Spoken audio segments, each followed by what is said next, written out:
Every duck is up on the roof for some reason. They're still warming up to the idea of a giant wolf. It has never been this thriving before, period. She's just a white poggers. What's up, all you epic Fortnite sussy Minecraft pranksters, goosters, gaffsters, and Fortnite gamers. Today we have a very fun, exciting video. We're going to Waco. I'm bringing these adorable little dogs. I got my Pog and Wada doll, who I still haven't picked an exact name for. I'm still waiting. All the top comments in the last couple videos haven't had anything to do with naming her. But as you can see, Kevin is no longer aggressive and he doesn't try to run up to the window to kill me when I'm standing here. You can also see the yard is much cleaner and more open now that Kevin doesn't attack me on sight. Oh, dang it. Now that Kevin doesn't attack me on sight anymore, I don't need to keep everything as penned up, both for my safety and the safety of others. If you look in here, our worm farm is literally thriving. In fact, it has never been this thriving before, period. Each and every day, I level up to a newer, higher level of worm farming skills. And in fact, I challenge you on the YouTubes and the internet, period, to find me a better worm farmer in existence. This little girl likes to sit here and look after our adorable little baby Julia's. They're still warming up to the idea of a giant wolf sleeping and looking adorable while watching them all day. The call ducks are doing really well. I opened this up so I don't actually have to go in there to scare them. And this is how I plan to make friends with them. Earlier it was raining in the last couple videos, so I had to take all their eggs. This little thing is now waterlogged, but I opened this up. This was our rabbit hutch from the early Urban Rescue Ranch lore in our first video. I got it for free on Craigslist. Now that I opened that up, they use that as a little nest, and that's a lot safer when it comes to whenever the rain comes down and all that stuff. I have some food here for the baby and Karen and Kevin. This whole area is wide open. I put a bunch of this hay down in the last video so I could lay down a bunch of sod later. This hay is going to keep moisture down. It's going to keep nutrients in the soil. Also supposed to keep everything from eroding down this hill. As you can see, we're on a bit of a slope, but the baby's real happy. All he does is he walks around and nibbles all day. He poops a little bit every now and then.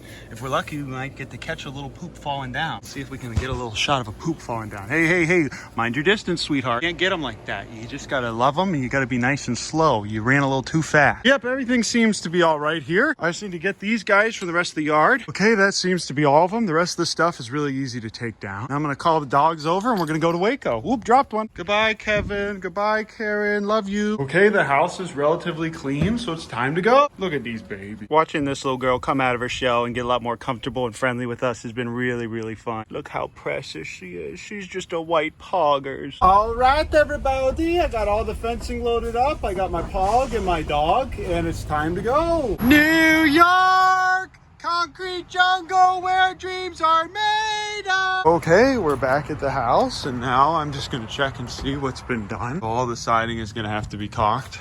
Great, things seem to be about the same. We got a nice little dryer hookup. Very nice, very nice. This clip is for a tax write-off. Well, all the grackles are attacking me again in the Lowe's parking lot. I suppose the migration is coming to a close. Y'all ever just drop $100 on caulk?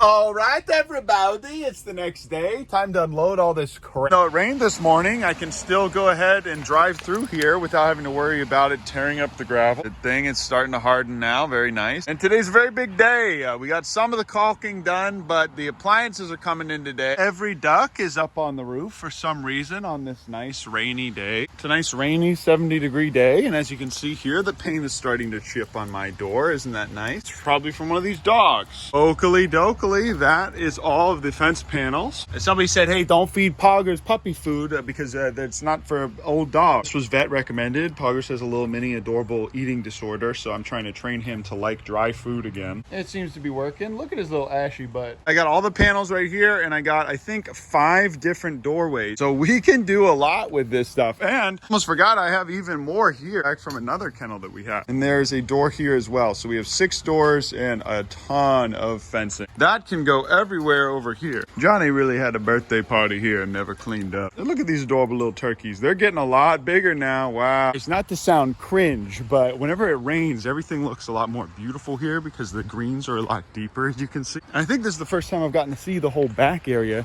right after we get a good rainfall. Wow, look at this. This is the first time I've really ever gotten to experience this when it's not over 80 degrees. So this is the back of the property. I'm planning on putting a gate in from that fenced area to here. here. Thinking about putting some kind of gravel road or some kind of just dirt road that goes all the way to the back, where we have stables and a barn, ideally with at least one insulated and air-conditioned room. That way we can have incubators for eggs or incubators for wildlife in the back here as well. Both of these trees are great because they provide a ton of privacy all year round, and they provide shade and protection from the weather all year round too. So I could cut down 5 feet and then all the animals could sit down underneath these cedars. As far as stables go, I could just put some carports back here and then just kind of build around them. That would be the cheapest and probably easiest option. But this is the back area where I was planning to put a little pond. So let's see how well the soil retains the water back here. Okay, it's definitely a lot mushier back here, but I wouldn't say that any of the water is kept. I don't see any puddles or anything like that. I do think this would be the best place of any of the places here to put a little pond. And I do think when it floods, this whole area would get filled up completely.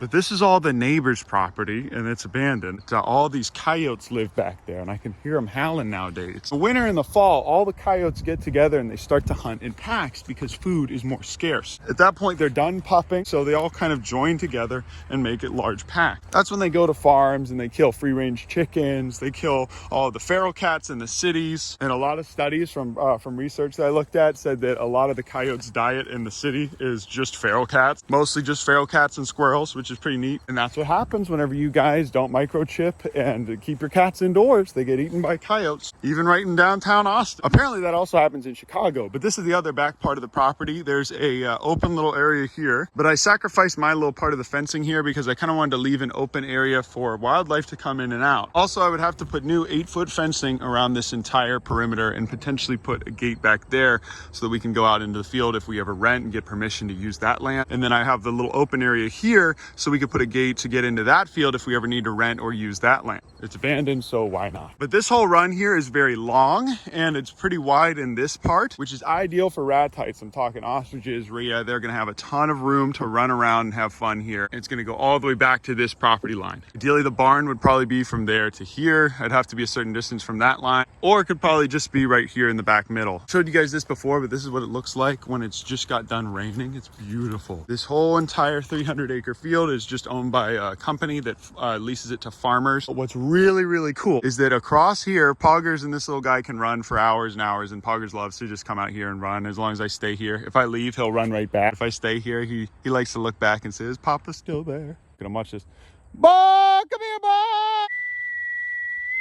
Look at this old crazy boy. Look at his little boy. He loves this.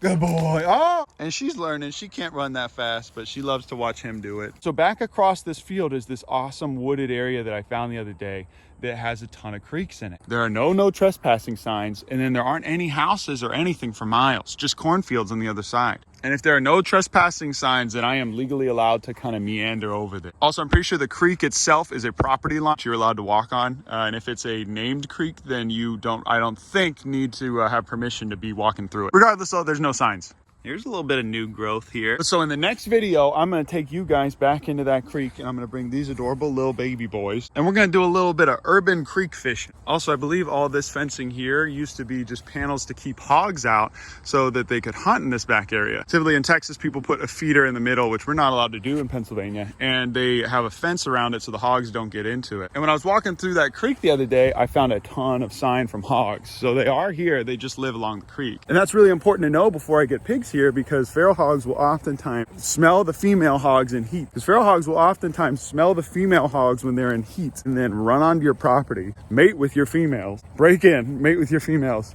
and then get out. In order to break in, they have to let the other ones out, thus creating more feral hogs. I actually have a few friends that have said that their females, their sows, have just become unexpectedly pregnant, and then when they check the babies, it's a completely different breed.